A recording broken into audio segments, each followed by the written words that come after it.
process itself, taxidermy, it comes from the Latin of taxi meaning movement and dermy meaning skin. So the whole concept is to remove the skin and treat it and then make or reproduce the animal into a lifelike pose.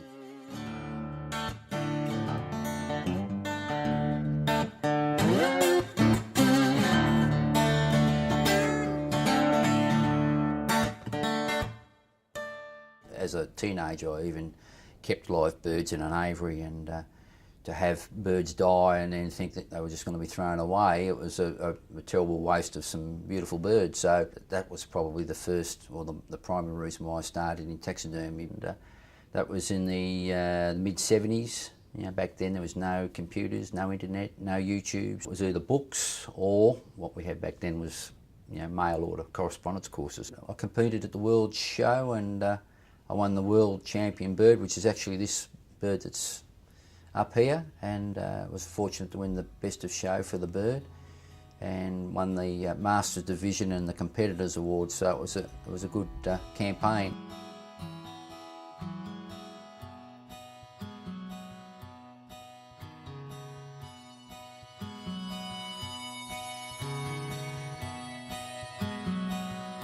Our team comprises of 2 full-time people here at the moment.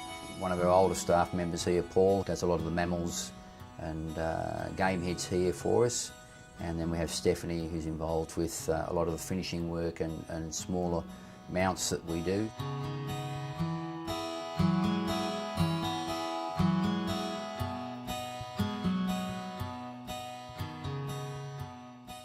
With the processing, it depends whether it's a mammal or a bird. Basically, with the mammals, we need to tan the skin, that is, remove all the impurities out of the skin and then turn it into leather. Birds is a similar process, but not as involved, simply because it's a thinner skin. At the moment, I'm just removing some of the excess flesh off the sandbinier cake that I'm working on. One of the later processes, I'll be salting it up, so getting rid of this excess flesh helps the salt absorb the moisture a bit easier and get into all the crevices that it needs to get to. It's basically, with the mammals, it's a leathering process, and with birds it's as simple as removing the skin, putting them through a machine to take out any grease or impurities out of the skin, you know, the fatty layers of the skin. This is a tumbling machine. We've got 2 sides to it. The first side's got sawdust in it and the other's just a cage. So the treated skins will go into the side with the sawdust, and it'll help absorb any excess moisture.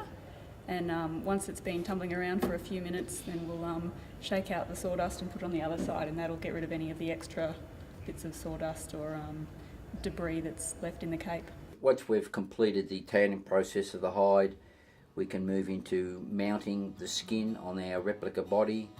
So, for example, we'll have measurements of the carcass that we've taken the hide off.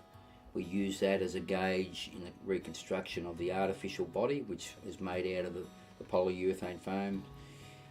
Once we do our trial fits and we know that the skin is going to fit the replica body, we go about then cutting all the various lip slots and eye slots and that, in order to tuck the mouth and the eyes in.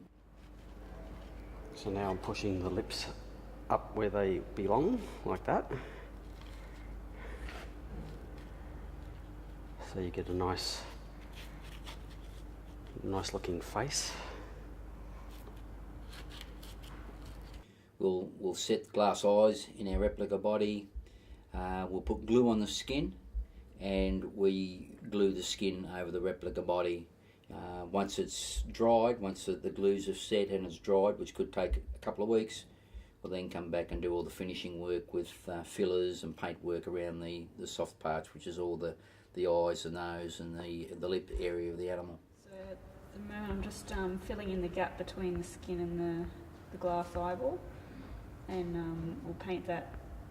Will be the last stage with the airbrush, and then it'll be ready for collection. Strange enough, we've had a few requests in the past for people who've wanted tattoos preserved, or parts of their body that have, for reasons of medical problems, that they want to preserve, but we've not entertained into that area. Needless to say, there's museums in Japan now that have been set up for the preservation of tattoos by some of the great artists. And I think we'll probably see those sorts of concepts even come into Australia, because tattooing is very popular, and I think you'll find that as some of the masters themselves pass on, well, their work is of course on the people in the street, and they may elect to go down the same process of preserving their own skin.